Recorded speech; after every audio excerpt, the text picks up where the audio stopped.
From concerts to games, events at Camping World Stadium draw tens of thousands of people to downtown Orlando. But it also leads to backups and long lines of cars. So tonight, a plan was presented to the community that could change the way you drive and walk around Camping World. West 2's Anika Hope went to that meeting. So, Anika, what was brought up?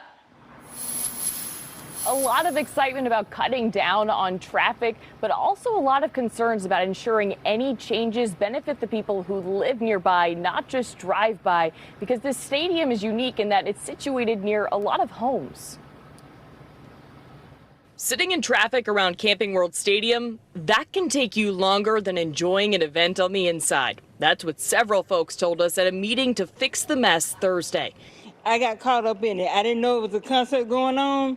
It can also take people who live nearby a long time just to get home. Because cars are going to be blocking neighborhood streets, some people can't even get out of their driveways. It's that bad, actually. That's why the Central Florida Expressway Authority and the City of Orlando presented a plan Thursday at the meeting at Jones High School. It would add and relocate multiple ramps around the 408, improve sidewalks, crosswalks, and lighting, particularly along Tampa Avenue, and add a lane from John Young Parkway to Orange Blossom Trail. There were a lot of concerns about how that would all turn out. In the past years, projects have taken place around here, and we have not been included in the planning stages.